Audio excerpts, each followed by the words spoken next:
الله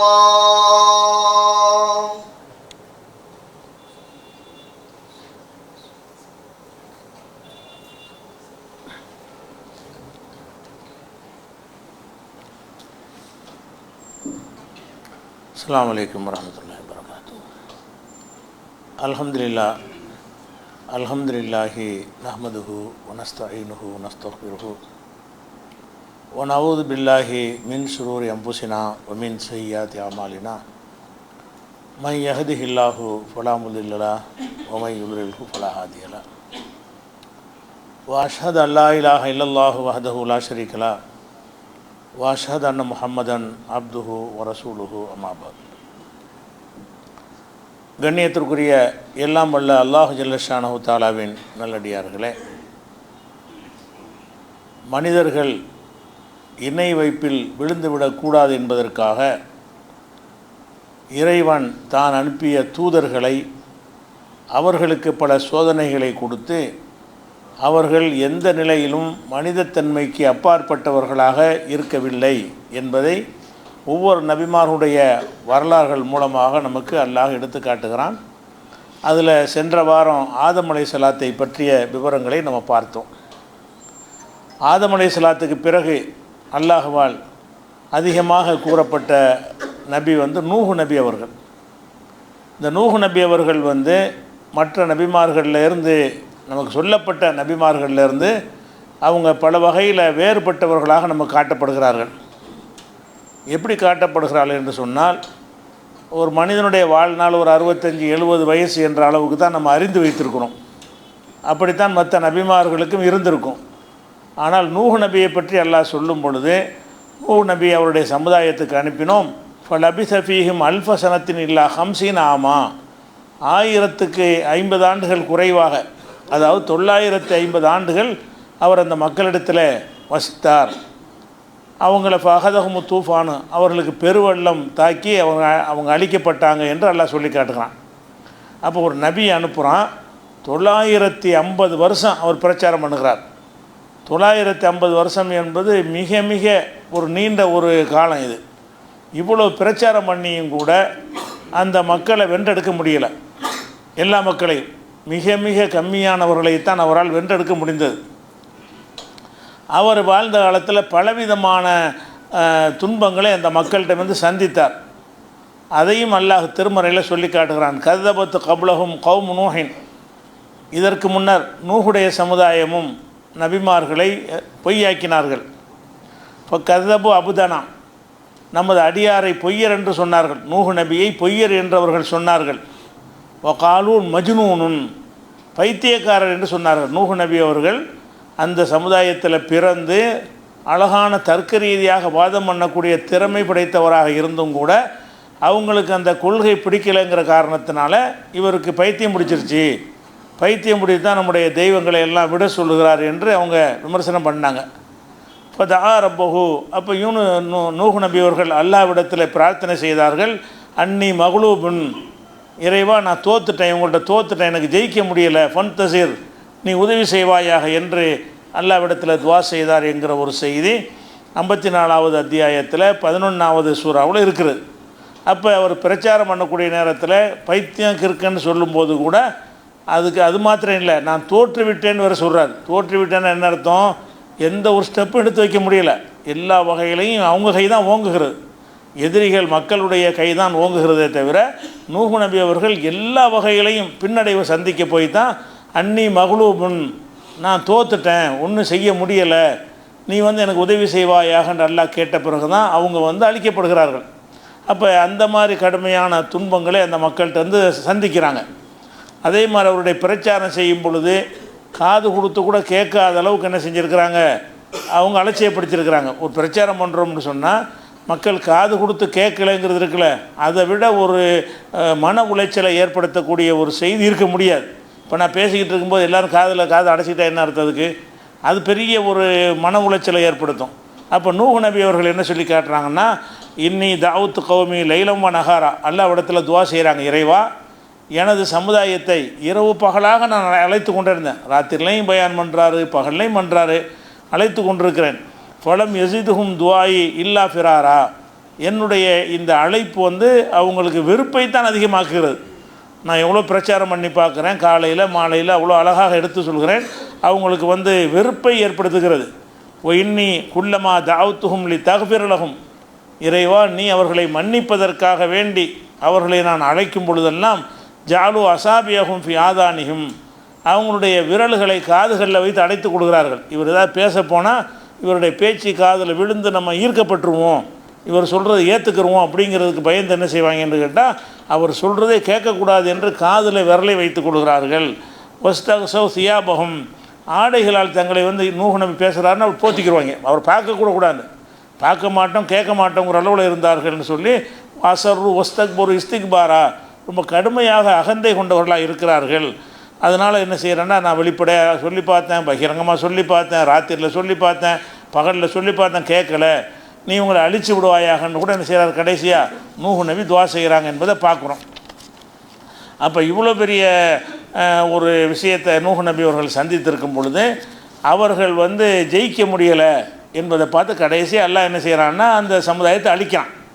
950 வருஷத்துக்கு பிறகு அவர் 950 வருஷம் கஷ்டப்படும் போது ஒரு 100 வருஷத்தில் ஒரு 50 வருஷத்தில் அதுக்கு ஒரு தீர்வை கண்டிருக்கலாம். அல்லாஹ் என்ன செய்கிறான்னா வாழ்நாளை நீட்டி போட்டு 950 வருஷம் அவ்வளவு செஞ்சு கடைசியில் அல்லாட்டு தான் என்ன செய்கிறார், அவர் முறையிடுகிறார் என்பதை பார்ப்போம். இதில் அவருடைய வாழ்க்கையில் அவருடைய குடும்பம் சம்பந்தமான சில நிகழ்வுகளை ஏற்படுத்தி அவர் வந்து ஒரு மனிதர் தான் என்பதை நமக்கு அல்லாஹ் உணர்த்துக்கிறான். அதுதான் முக்கியமான விஷயம். அவருடைய குடும்பத்தில் சில பிரச்சனைகள் எல்லாம் என்ன செய்கிறான், ஏற்படுத்துகிறான்.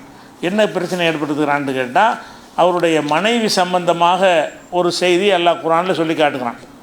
66வது சூறாவில் 10வது வசனத்தை சொல்கிறான்.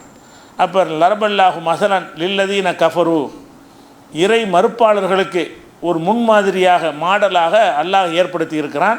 இம்ராத் நூஹின், நூஹுடைய மனைவியையும், ஒம்ராத் லூத்தின், லூத்து நபியுடைய மனைவியையும் நிராகரிப்பவர்களுக்கு அவங்க தான் மாடல். ஒருத்தர் நிராகரிப்பவன் எப்படி இருப்பான்னா இவங்க மாதிரி தான் இருப்பாங்க. ஒரு மூமின்களுக்கு மாடலாக மரியம் அலைஹிஸ்ஸலாத்தை எல்லாம் சொல்லுகிறான், மூமின்களுக்கு மாடலாக ஃபிரௌனுடைய மனைவி எல்லாம் சொல்லி காட்டுகிறான். அது 2 பெண்களை சொல்லி காட்டுறான். கெட்டவங்களுக்கு உதாரணமாகவும் 2 பெண்களை தான் எல்லாம் சொல்கிறான். ஒரு கெட்டவன் சொன்னால் அவங்கெல்லாம் மாடல் யாருன்னு கேட்டால் இந்த 2 பெண்கள் தான். யார் 2 பெண்கள்?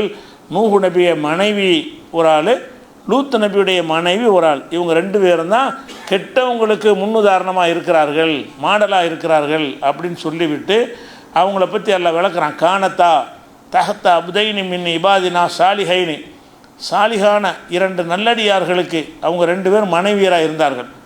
இந்த 2 பெண்களும் 2 நல்லடியார்களுக்கு மனைவியராக இருந்தார்கள். ஃபஹானத்தாகுமா, ஆனால் அவருங்க 2 பேருக்கு இந்த 2 பெண்களும் 2 மனைவிமார்களும் துரோகம் செய்தார்கள். இதனால் ஃபலம் யுகுனியா அன்ஹுமா மினல்லாஹி ஷையா, இந்த 2 பேரும் இந்த 2 நபிமார்களும் தங்களுடைய மனைவிமார்களுக்கு கடுகளவும் சின்ன அளவு கூட உதவி செய்ய முடியாது. ஒகையில் அதுகுலன் நார மஅத்தாஹிலீன், நரகத்திற்கு செல்லும் கூட்டத்தோடு நீங்களும் சென்று விடுங்கள் என்று அந்த 2 பெண்களுக்கும் சொல்லப்பட்டு விட்டது. அப்போ என்னென்னு கேட்டால் நூஹு நபிக்கு மனைவியாக இருந்தாலும் லூத் நபி மனைவியாக இருந்தாலும் அவங்க சொர்க்கம் செல்வாங்களா நரகம் செல்வாங்களான்னா நரகம் செல்வார்கள் எல்லாம் என்ன செஞ்சுன்னா தீர்ப்பளிச்சிட்டான். அவங்க 2 பேருக்கு சொல்லப்பட்டாச்சு, இதில் மீறவே முடியாதுங்கிறான். அப்போ நூஹு நபி ஒவ்வொரு மனிதன் தன்னுடைய மனைவியை காப்பாற்றுவதற்கு ரொம்ப முக்கியத்துவம் கொடுப்பான். தனக்கு கஷ்டத்தை சுமந்து கொண்டு கூட மனைவி என்ன செய்வான், காப்பாற்றுறதுக்கு பாடுபடுவான். ஆனால் நூஹு நபி அவர்களுக்கு அவங்க மனைவியாக இருந்தாலும் அவங்க கொள்கை ஏற்றுக்கிறல. லூத் நபிக்கு மனைவியாக இருந்து அந்த பெண்ணும் கொள்கை ஏற்றுக்கிறல. அதுக்கு அல்லாஹ் கொடுத்த தீர்ப்பு என்னென்று கேட்டால் நீங்கள் 2 பேர் இந்த 2 பேரையும் உங்கள் நபிமார்கள் காப்பாற்ற இயலாது, அதான் முடிவு. பலன் யுகுனியா அன்ஹுமா மினல்லாஹி ஷையா, இந்த 2 நபிமார்களும் தங்கள் மனைவிமார்களை அல்லாஹ்விடமிருந்து காப்பாற்ற முடியாது. அப்போ ஒரு நபிக்கு நமக்கு அவுளியா மகான்கிறாங்களே அவங்களுக்கு நமக்கு என்ன உறவு? ஒரு உறவும் இல்லை. அந்த அவுளியாங்கிறாங்களே மாமா, உங்களுக்கு மச்சான கொள்ளு தாத்தாவா யாரோ எவரோ அவர் உங்களை காப்பாற்றுவார்னு நினைக்கிறீங்க. ஒருவன் காப்பாற்றுற அந்த மனைவியத்தானே நெருக்கமான உறவு இருக்குது. நம்ம யாரோ எவரோ தெரியாதவங்களாம் நம்மளை காப்பாற்றுவாங்க, மக்கள் வழிகட்டு போயிட்டுருக்குறாங்க. அல்லாஹ் என்ன சொல்கிறான்னு கேட்டால் இறை தூதர்களாக இருந்தாலும், இறை தூதர்கள் என்பவர்கள் நம்ம கொண்டாடுகிற பெரியார் மகான்களை விட கோடான கோடான கோடான மடங்கு உயர்ந்தவர்கள், அல்லாஹ்வால் தேர்ந்தெடுக்கப்பட்டவர்கள். அப்படி ஒரு நிலையில் இருந்தும் கூட அவங்க கட்டிய மனைவியை காப்பாற்ற முடியாது. அவங்க சரியான பாதைக்கு வந்தாலே தவிர நபியுடைய மனைவி நூஹ் நபி மனைவி சொர்க்கத்துக்கு அனுப்புங்க என்று சொல்ல முடியுமா என்றால், அதை நூஹ் நபி அல்லாஹ்ட்ட ஒரு ரெக்கமெண்ட் பண்ணி சொர்க்கத்துக்கு கொண்டு போவாரா என்றால் முடியாது. அந்த 2 நபிமார்களும் அவங்களுடைய மனைவிமார்களை எந்த வகையிலையும் காப்பாற்ற முடியாது என்று 66வது சூறாவில் 10வது வசனத்தில் எல்லாம் சொல்லி காட்டுகிறான். அப்போ இந்த ஒன்று தான் மரண அடி மாதிரி இருக்குது. என்னடா இவ்வளவு 1000 வருஷம் தியாகம் செஞ்சவர் சும்மா 5 வருஷம் 10 வருஷம் தியாகம் செய்யலை, 950 ஆண்டுகள் பிரச்சாரம் பயான் பண்ணுறதில்ல, அடி வாங்குறது. பிரச்சாரம் பண்ணுறதுன்னா என்ன அர்த்தம்? அந்த காலத்தில் நபிமார்களுடைய பிரச்சாரம் என்பது ஒட்டுமொத்த சமுதாயத்தால் எதிர்க்கப்படும் என்றால் கிறுக்கம் பைத்தியக்காரன் சொல்வார்கள், அடிப்பார்கள், உதைப்பார்கள், சித்திரவதை செய்வார்கள், பலவிதமான துன்பங்களுக்கு உள்ளாக்கப்படுவார். இவ்வளவையும் தாங்கி கொண்டு அவர் தியாகம் பண்ணியிருக்கார்ல, அது கருத்தில் கொண்டு நீ இம்புட்டு தியாகம் பண்ண காரணத்தினால உன் மனைவிக்கு ரெக்கமெண்ட் பண்ணிக்க நல்லா சொல்லலாம்ல? அதெல்லாம் கிடையாது.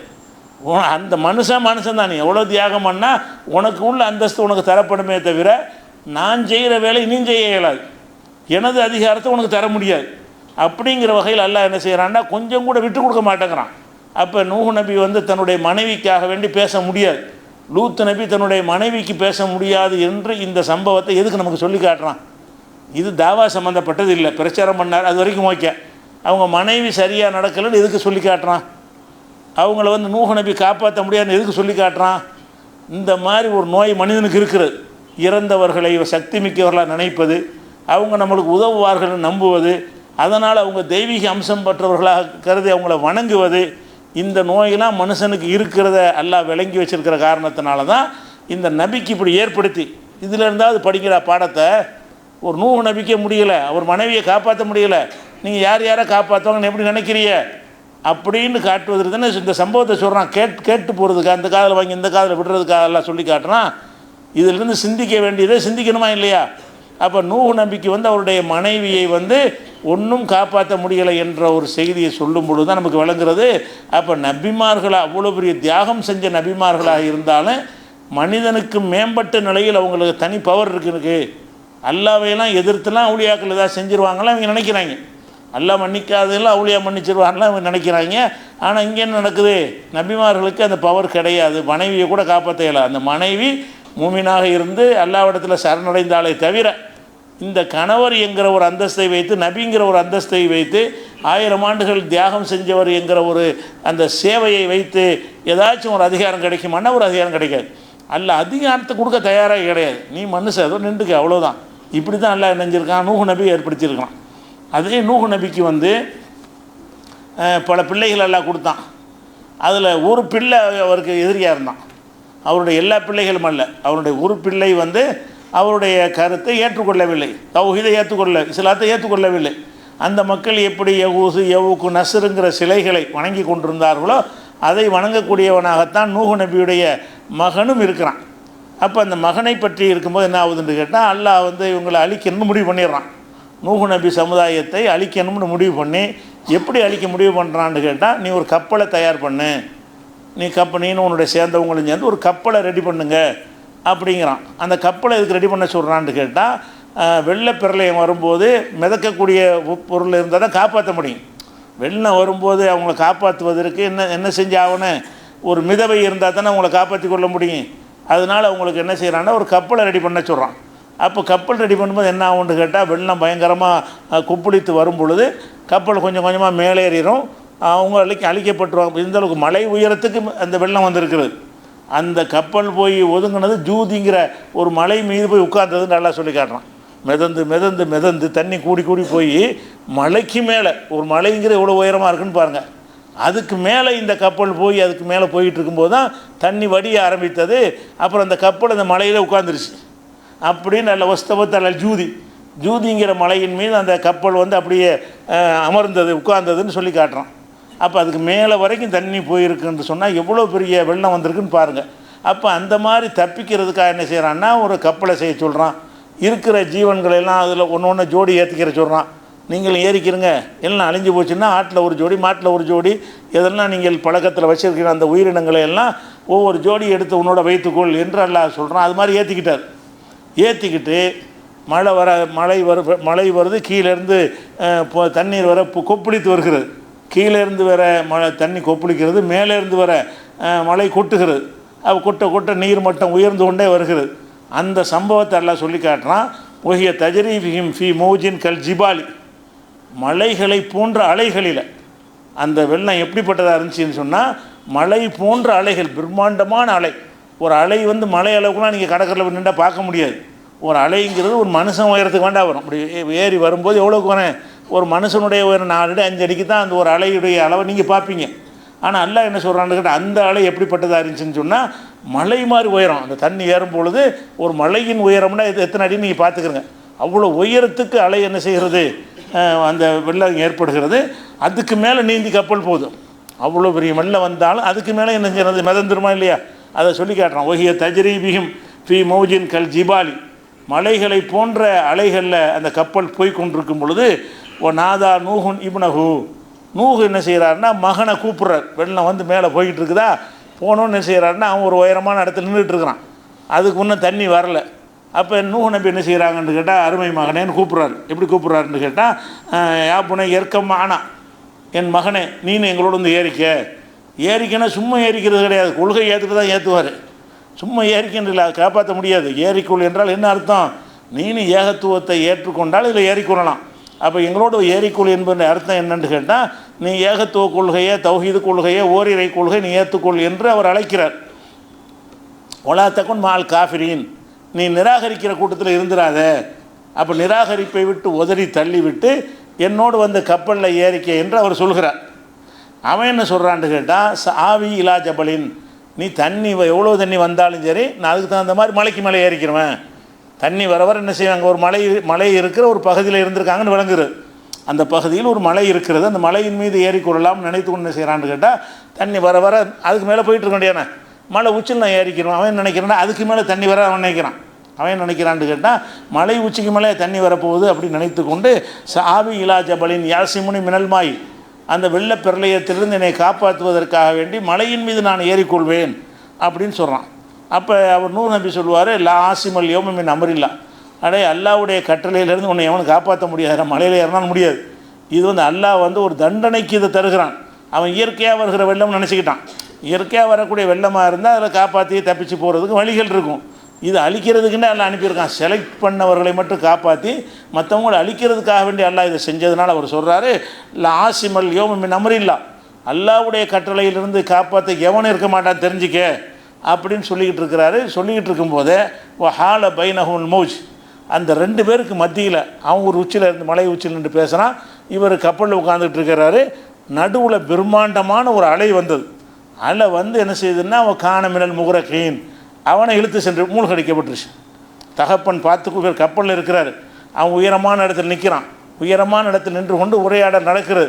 அப்படி நடக்கக்கூடிய நேரத்தில் எல்லாம் என்ன செய்கிறான்னா, இவன் நான் என்னை காப்பாற்றிக்கிறவேன்னு சொன்ன உடனே தந்தை பார்த்து கொண்டு இருக்க, மகன் என்ன செய்கிறான்னு கேட்டால், அந்த வெள்ளத்தால் அழிக்கப்பட்டு மூழ்கடிக்கப்பட்டுறான். காணமினல் முகரக்கீன் என்று 11வது சூறாவில் 43வது வசனத்தில் எல்லாம் சொல்லி காட்டுறான். இவ்வளவும் சொன்ன பிறகு அவர் தகப்பன் தான் என்ன இருந்தாலும் பாசம் இருக்கும்ல, என்ன தான் இருந்தாலும் கொள்கை ஏற்றுக்கிறாட்டாலும் அவர் எச்சரிக்கை கடுமையாக பண்ணி இருந்தாலும் கூட மகன் மூழ்கடிக்கப்பட்டதை அவருக்கு கொஞ்சம் ஏற்றுக்கிற முடியலை. எல்லாருக்கும் ஏற்றுக்கிற முடியாது, எந்த தகப்பனுக்கு ஏற்றுக்கிற முடியாதுல்ல, மனசில் ஒரு உறுத்தல் இருக்க தான் செய்யும். அதை என்ன செய்கிறாருன்னா அல்லாட்ட கேட்குறாரு. நாதா நூஹுன் ரப்பஹு, நூஹு தன்னுடைய இறைவனை அழைத்து பிரார்த்திக்கிறார். என்ன பிரார்த்திக்கிறார்னா, ரப்பி இன்ன பனி மின் அஹ்லி, என்னுடைய மகன் என் குடும்பத்தை சேர்ந்தவன் தானே. இன்ன வாதக்கல் ஹக்கு, உன்னுடைய வாக்குறுதி உண்மையானது தானே, உன் குடும்பத்தை காப்பாற்றுவன் நல்லா சொல்லியிருக்கிறான். குடும்பத்தை காப்பாற்றுவனுக்கு அர்த்தம் என்ன, கொள்கையில் இருக்கிறவனை காப்பாற்றுவன் அர்த்தம். குடும்பத்தை காப்பாற்றுவன் என்று நல்லா வாக்குறுதி கொடுத்தான். அதை அவர் கொடுத்த வாக்குறுதி அவருக்கு புரியலை. அவருக்கு அல்லாஹ் கொடுத்த வாக்குறுதிக்கு அர்த்தம் என்ன, உன் குடும்பத்தில் யார் கொள்கை ஏற்றுக்கொண்டிருக்கிறாங்களோ அவங்கள காப்பாற்றுவன் என்ற அர்த்தமே தவிர, உன் குடும்பத்தில் இருந்து கொண்டு உன் கொள்கைக்கு ஏற்றுக்கொள்ளலைன்னா அவங்கள காப்பாற்றுவனுங்கிற அர்த்தத்தில் அந்த வாக்குறுதி கொடுக்கல. ஆனால் அந்த வார்த்தையை மட்டும் பிடிச்சிட்டார். என் குடும்பத்தை காப்பாற்றுவேன்னு சொன்னியா இல்லையா, இவன் என் குடும்பத்தை சேர்ந்தவன் தானேங்கிறார். அல்லாட்ட என்ன செய்கிறாருன்னா அவர் லாஜிக்காக பேசுகிறார். எப்படி பேசுகிறாரு, இன்ன பனி மின் அஹ்லி, என் மகன் என் குடும்பத்தை சேர்ந்தவன். இப்போ இன்ன வாதக்கல் ஹக்கு, உன்னுடைய வாக்குறுதி உண்மையானது. அப்போ குடும்பத்தை காப்பாற்றுன வகையில் மூழ்கடிக்கப்பட்டான்ல, எப்படியாவது தரையில் இழுத்து விட்டு அவனை எப்படியாவது காப்பாற்றிருன்னு அவர் என்ன செய்கிறார், அல்லாஹ்விடத்தில் கேட்குறார். இது 11வது சூறாவில் 45வது வசனத்தில் இருக்கிறது. அப்போ எல்லாம் என்ன செய்கிறான்னு கேட்டால் கால யானு நூஹ இன்னஹு லைசமின் அகலிக்க, அவன் உன் குடும்பத்தவனை கிடையாது. நீ உனக்கு பிறந்தா குடும்பத்தார் நினைக்கிற, நீ நபிக்கு பிறந்திருந்தாலும் நீ அவருடைய கொள்கையை ஏற்றுக்கிட்டு இருந்தால் தான் உன் குடும்பத்தை சேர்ந்தவனாக இருக்க முடியும். இன்னஹு லைசமின் அகலிக்க, அவன் உன் மகன் உன் குடும்பத்தை சேர்ந்தவன் கிடையாது. இன்னஹு அமலன் கைரு சாலிகின், நீ செய்கிறது நல்ல செயல் கிடையாது. என்கிட்ட இந்த மாதிரி மகனுக்காக பேசுறிய, அது நல்ல செயல் கிடையாது. ஃபலா தஸ்அல் நீ மா லைஸலக பிஹி இல்முன், உனக்கு அறிவு இல்லாத விஷயத்தை என்கிட்ட பேசாத. உனக்கு அறிவு இல்லை, இவனை என்ன செய்யணும்னு எனக்கு தான் அறிவு இருக்குது. நீ உன் பிள்ளையை பாசத்தில் என்ன செய்யாது, என்கிட்ட உனக்கு அறிவற்ற விஷயத்தை பேசிவிடாத. அதுக்கப்புறம் நல்லா சொல்கிறான், ரப்பி அதாவது இன்னி ஆயுளுக்கு அந்த குணமினல் ஜாகிலின், ஜாகில்னா மூடர்களில் ஒருவராக நீ இருக்கக்கூடாதுன்னு உன்னை எச்சரிக்கிறேன். அல்லாஹ் என்ன சொல்கிறான், நீ ஒரு நபியை உன்னை அனுப்பியிருக்கிறேன், நீ மூடராக இருக்கலாமா, மடையனாக இருக்கலாமா? ஒரு அறிவிலி, ஜாகில்னா அறிவிலி, மடையன், மூடன்னு அர்த்தம். அல்லாஹ் அந்த வார்த்தையை சொல்கிறான் நபியை பார்த்து, நம்ம சொல்லிடக்கூடாது. அல்லாஹ் என்ன செய்யறான், நீ ஒரு ஜாகிலாக ஒரு அறிவியினராக இருக்கக்கூடாது என்று உனக்கு நான் அறிவுரை சொல்கிறேன். அப்போ இப்படி கேட்பது அறிவிலித்தனம், ஒரு அறியாமை. ஒரு இறை தூதர் இப்படி கேட்கக்கூடாது. தன்னுடைய மகன்கிற பாசம் வரக்கூடாது. தவறான கொள்கையில் இருந்து அவன் அழிக்கப்பட்டிருக்கிறான். அவன் மீது எந்த ஒரு பகையை வச்சுக்கிட்டு அல்லாஹ் அழிக்கலை, அல்லாவை ஏற்றுக்கலைங்கிறதுக்காக தான் அல்லாஹ் அழிக்கிறான்னு சொல்லி விளங்கி என்ன செய்யணும், இறைவா உன்னுடைய தீர்ப்புக்கு நான் கட்டுப்படுறேன்னு சொல்லியிருக்கணும். எதிர்த்து இல்லை, கோரிக்கை அல்லாட்ட வச்சிருக்கக்கூடாது, என் பிள்ளையை காப்பாற்றுன்னு கேட்டிருக்கக்கூடாது. அதுக்கு தான் அல்லாஹ் என்ன செய்கிறான்னு கேட்டால், உனக்கு அறிவில்லாத பற்றி என்கிட்ட பேசாத, இன்னி ஆயுளுக்கான் தக்கூன மினல் ஜாகிலீன், அறிவியினர்களில் ஒருவராக நீ ஆகக்கூடாது என்று உனக்கு நான் அறிவுரை சொல்கிறேன். உனக்கு சொல்கிற அறிவுரை என்னன்னு கேட்டால், நீ அறிவாளியாக இருக்கணும், ஒரு அறிவீனனாக இருக்கக்கூடாது. அப்போ இந்த மாதிரி கேட்குறது அறிவீனம்ங்கிறான். ஒரு நபி தன்னுடைய மகனுக்காக பேசுறது அறிவீனம்ங்கிறான். ஒரு நபி பெத்த மகனை காப்பாற்ற முடியலை, அவருக்கும் காப்பாற்ற முடியலை, அல்லாட்ட துவா செஞ்சும் காப்பாற்ற முடியலை. அவரும் என்ன செய்ய, நபிங்கிற பவரை பயன்படுத்தி வா நீ அழிய மாட்ட, என் தோளில் ஏறி உட்காந்துக்க என்று காப்பாற்ற முடிஞ்சான்னா அவருக்கு சுயமாகவும் காப்பாற்ற முடியலை. சரி அல்லாட்ட கேட்டாவது காப்பாற்றலான்னு அதுவும் முடியலை. ஏன், உன் குடும்பத்தார கிடையாது, இங்கே வராதுன்ட்டான்லாம். அப்போ அவர் என்ன செய்வார்னா, கால ரப்பி இன்னி அவுது பிக்க அன் அஸ்அலக மா லைஸ லீ பிஹி இல்முன், இறைவா எனக்கு அறிவு இல்லாத ஒரு விஷயத்தை பற்றி உன்னிடத்தில் நான் கேட்பதை விட்டு உன்கிட்ட பாதுகாப்பு தேடுறேன். இனிமேல் கேட்க மாட்டேன், இனிமேல் நான் கேட்காமல் இருக்குமாறு எனக்கு நீ உதவி செய்யி. இந்த மாதிரி நான் பேசுகிறேன்ல, இந்த மாதிரி பேசுகிற ஆக்கிறதான் எல்லாம் என் மகனை மன்னிச்சுன்னு இப்போ கேட்குறீங்கள, நாளை பின்ன நான் என்னை அறியாமல் நான் கேட்டுருவேன். அப்படி கேட்காமல் இருப்பதற்கு நீ தான் உதவி செய்யணும். அப்போ உன்னிடத்தில் தான் நான் பாதுகாப்பு தேடுகிறேன். அன் அஸ்அலக, உன்னிடத்தில் கேட்பதற்கு பாதுகாப்பு. நானே அதை என்னால் காப்பாற்றிக்கிற முடியாது, பாசம் என்னை மீறி வந்துடும். அப்படி வறுமை என்று சொன்னால் அப்படி வராமல் இருக்கு நீ தான் உதவி செய்யணும். அப்போ என்ன கேட்குறாருன்னா, இன்னி அவுதுபிக்க, உன்னிடத்தில் பாதுகாப்பு தேடுகிறேன். அன் அஸ்அலக மா லைஸ லீ பிஹி இல்முன், எனக்கு இல்மு எதை பற்றிய இல்மு அறிவு இல்லையோ அது குறித்து நான் பேசுவதை விட்டும், உன்னிடத்தில் கேள்வி கேட்பதை விட்டும் உன்னிடத்தில் நான் பாதுகாப்பு தேடுறேன். இந்த மாதிரி ஒரு அறிவீனமான பேச்சு என்கிட்ட வரக்கூடாது, நீ தான் காப்பாற்றணும் அப்படின்னு சொல்லிட்டு, ஓ இல்லா தகுஃபிர்லி ஓ தரஹம்னி, நீ எனக்கு அருள் செய்யவில்லை என்று சொன்னால், மன்னிக்கவில்லை என்று சொன்னால், அக்கும் மினல் ஹாசிரீன், நான் நஷ்டவாளிகள் ஒருத்தன் ஆகிடுவேன். இந்த கேட்டதுக்காக வேண்டிய மன்றாடி மன்னிப்பு கேட்குறான். கேட்ட பெரிய தப்பு செஞ்சுட்டேன், உன்னுடைய நிலைப்பாட்டை நான் புரிஞ்சிக்கிறல, மகன்கிற அந்த பாசத்தில் நான் பேசிவிட்டேன், கொள்கையில் இல்லாதவர்கள் குடும்பத்தில் வரமாட்டாங்க என்ற ஒரு அடிப்படை எனக்கு விளங்கலை அப்படின்னு சொல்லிட்டு என்ன செய்கிறாருன்னு கேட்டால், இப்படி கேட்டதுக்காக வேண்டி இல்லா தகுஃபிர்லி ஓ தரஹம்னி, நீ என்னை மன்னிக்கவில்லை என்று சொன்னால், அருள் புரியவில்லை என்று சொன்னால், அக்கும் மினல் ஹாசிரீன், நான் நஷ்டவாளிகள் ஒருவனாக ஆகிவிடுவேன் என்று நூஹ் நபி அல்லாஹ்விடத்தில் மன்றாடி மன்னிப்பு கேட்டாருங்கிற ஒரு விஷயத்தை 11வது சூறாவோட 47வது வசனத்தில் அல்லாஹ் சொல்லி காட்டுகிறான்.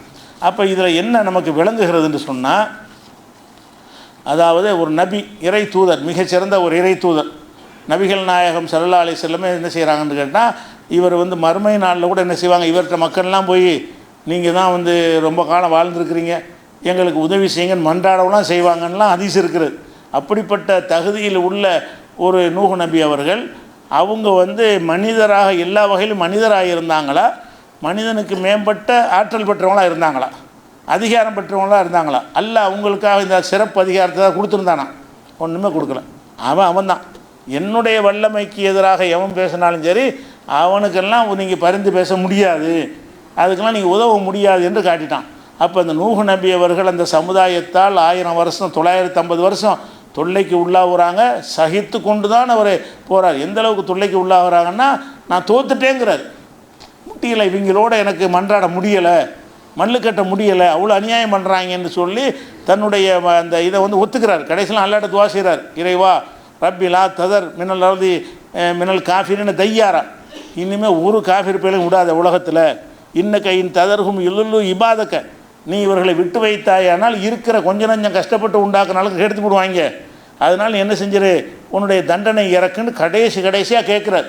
உடனேலாம் கேட்கல, 2 அடி விழுந்தோன்னு கேட்கல, 10 வருஷத்தில் கேட்கல, 100 வருஷத்தில் கேட்கல, 950 வருஷம் பொறுத்து பார்த்துட்டு தான் யாரில் இனிமேல் முடியாது, இவங்க தேரவே மாட்டாங்க, இருக்கிறாலும் இங்கே எடுத்து போடுவாங்க, அதனால் உன்னுடைய வேதனை இறக்கி வைப்பாயாக என்று அந்த மாதிரி எல்லாம் என்ன செய்கிறாங்கன்னா அவங்க சொல்கிறாங்க.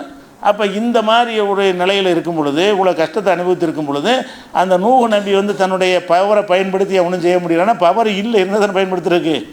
நூஹ் நபிக்கு என்ன இல்லை, எந்த நபிக்கும் பவர்லாம் கிடையாது, மனிதராக வருவாங்க. நீங்கள் என்ன மாதிரி உங்களை மாதிரி தான் அவங்களும் வாழ்ந்திருப்பாங்க. இறை தூதர் என்பதற்காக வேண்டி இறை செய்தி வரும். சில நேரங்களில் அற்புதங்களை தேவைப்பட்டால் அல்லாஹ் செய்வான், கொடுப்பான். அவங்கள வந்து அல்லாஹ் வந்து சரியான அறிவுரையை நேரடியாக சொல்லி வழி நடத்துவான். என்கிறதை கழிச்சிட்டு பார்த்தீங்கன்னு சொன்னால் எல்லா வகையிலும் மனிதராக தான் இருந்தாங்க. உண்பது பருகுவதிலேருந்து எல்லா வகையிலையும் அவங்களுக்கு, நீங்கள் நாங்கள்லாம் ஒருத்தர் துன்பம் வரும்போது எப்படி நம்மளால் எதிர்கொள்ள முடியாதோ, தோற்றுருவோம், 1000 பேர் நம்மளை அடிக்க வந்தால் நம்ம எதிர்த்து நிற்க முடியுமா? அது அவங்களுக்கு நூஹ் நபிக்க முடியாது. நான் தோத்துட்டேன்னு சொல்கிறாங்க. அதனால் என்ன செய்கிறான்னு கேட்டால், அவருக்கு மனைவியை காப்பாற்ற முடியலை, பிள்ளையை காப்பாற்ற முடியலை என்பதை விட வேறு என்ன ஆதாரம் வேணும்? நாம் கொண்டாடக்கூடிய பெரியார் மகான்கள்னால் அவங்களுக்கு நம்ம பிள்ளையா, நமக்கு அவங்களாம் அப்பன்மார்களா, எப்படி நம்மளுக்கு உதவி செய்வாங்க? அதை நினச்சிடக்கூடாது என்பதற்கு தான் அவருடைய வாழ்க்கையிலே இந்த மாதிரி 2 பேரை நுழைச்சி விட்டு, மனைவியை நுழைத்து விட்டு, ஒரு மகனை வந்து வழிகேட்டில் விட்டு, அந்த வழிகட்ட மகனை இவர் திருத்தவும் முடியலை, காப்பாற்றவும் முடியலை. திருத்தது ஒன்று இருக்குல்ல, காப்பாற்றுறது ஒன்று. ஒரு மனைவியை நல்லுபதேசம் சொல்லி திருத்தணுமா இல்லையா? திருத்தது அவர் கையில் இல்லை. இவங்க அவுலியா மகான் வந்து என்ன செய்கிறாரு, தரிக்கா முரீதுன்னு வந்து ஷேகுமார்கள் நம்மளை பண்படுத்துவார்கள்னு சொல்லி ஏமாற்றிட்டு திரிகிறாங்க. எவனையும் பண்படுத்த முடியாது. அப்படி ஒரு மனிதர் தன்னுடைய அறிவுரை மூலமாக நேர்வழி கொண்டு வரதுக்கு முடியும் என்று இருந்தால், நூஹ் நபி அவர் மனைவிக்கு நேர்வழி காட்டியிருப்பார், அவருடைய மகனுக்கு நேர்வழி நேர்வழி சொல்லி தான் இருப்பார். அதை கொண்டு வந்து சேர்க்குற அல்லாஹ்வுடைய கையில் இருக்குது. ஒரு நூஹ் நபிக்கு உதவியும் செய்ய முடியலை, அவங்கள மனைவியையும் ஒரு மகனையும் நல்லடியார் ஆக்கவும் முடியலை. அப்போ இந்த மகான் பெரியார்லாம் என்ன செய்வாங்க, முரீது வாங்கணும் என்று சொன்னால் அவுலியாக்கள் ஷேகுமார்கள் நம்மளையெல்லாம் கரையேற்றுவார்னு நினைக்கிறீங்கள?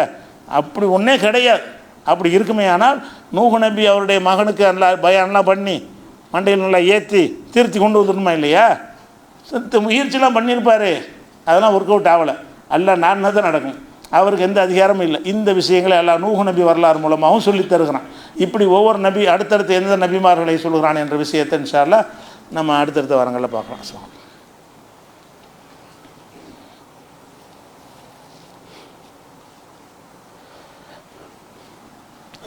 அன்பிற்குரிய சகோதர சகோதரிகளை, ஒரு 3 நாட்களுக்கு முன்னாடி ஒரு விசித்திரமான ஒரு சம்பவம் வந்து நம்ம நாட்டில் நடந்திருக்கு. என்ன சம்பவம்னு கேட்டால், ஒருத்தன் என்ன செய்கிறான்னா, ஒரு பெண்ணை, இளம் பெண்ணை வந்து பாலியல் பலாத்காரம் செய்கிறான்.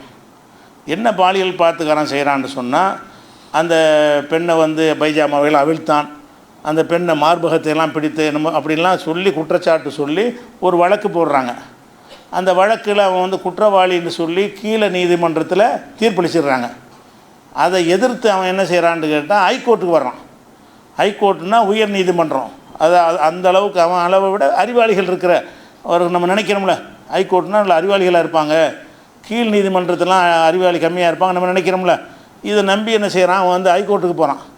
அந்த ஹைகோர்ட் நீதிபதி என்ன செய்கிறாருன்னு கேட்டால், இவங்களுக்கு கொடுத்த தண்டனை சரியில்லை, மார்பகத்தை, ஒரு பெண்ணுடைய மார்பகத்தை பிடிக்கிறதெல்லாம் பெரிய பாலியல் சீண்டல், அதெல்லாம் பைஜாமா விழுத்து அதில் என்ன இருக்குது, இதெல்லாம் சும்மா அத்துமீறல் பொண்ணை யூடிசிங் பண்ணுறான்ல, அந்த மாதிரி இதை எடுத்துக்கிறணுமே தவிர, இதை வந்து நீங்கள் வன்கொடுமைங்கிற அளவுலலாம் என்ன செய்யக்கூடாது, பாலியல் வன்கொடுமைன்றலாம் இதை எடுத்துக்கிற முடியாது அப்படின்னு சொல்லி என்ன செய்கிறான்னு கேட்டால் அந்த நீதிபதி தீர்ப்பளிக்கிறார். அதாவது இவர் விடுதலை செய்கிறார். இந்த மாதிரி வேலை செஞ்சால வந்து என்ன செய்கிறாரு, இதெல்லாம் பாலியலில் வன்கொடுமையில் வராது இப்படின்னு எவனாச்சும் சொல்லுவானா? இப்படி வந்து ஒரு பெண்ணை வந்து தனியாக மதகுக்கு அடியில் கூட்டிகிட்டு போய் அந்த ஆடையெல்லாம் அவிழ்த்து மார்பகத்தெல்லாம் பிடிச்ச அமுக்கணும் என்றெல்லாம் அந்த புகாரில் அந்த பெண் தரப்பிலிருந்து எழுதப்பட்டிருக்கிறது. அப்படி இருக்கும் பொழுது அந்த அப்படி சம்பவம் நடக்கலை, அப்படியே தீர்ப்பளித்து அது ஒரு கணக்கு. விசாரித்து பார்த்த வகையில் பொய்யாக சொல்கிறார்கள் அப்படின்னு அது ஒரு கணக்கு. குற்றச்சாட்டு இருக்குது, அது ஒத்துக்கிறார் நீதிபதி, ஆமாண்டு. ஆனால் இதனால் என்ன இருக்குது? இதெல்லாம் ஒரு பாலியல் வன்கொடுமையான்னு கேட்குறாரு. இது பாலியல் வன்கொடுமை இல்லைன்னா வேறு எது பாலியல் வன்கொடுமைன்னு தெரியல. அப்போ இப்படிலாம் நீதிபதிகள் தீர்ப்பளிப்பார்கள் என்றால் அந்த நீதிபதிகள் என்ன மாதிரி தேர்வு செய்யப்படுகிறார்கள்? அதுக்கு எந்த ஒரு குவாலிஃபிகேஷனும் இல்லை. நீதிபதியாக வர்றதா இருந்தால் ஒரு அரசாங்கத்துடைய செல்வாக்கை பயன்படுத்தி பரிந்துரையில் வர்றாங்களே தவிர நீதிபதிகளுக்கு ஒரு பெரிய சிந்தனை ஆற்றல்னு தனியான சில தகுதிகளை நிர்ணயிக்கணும்.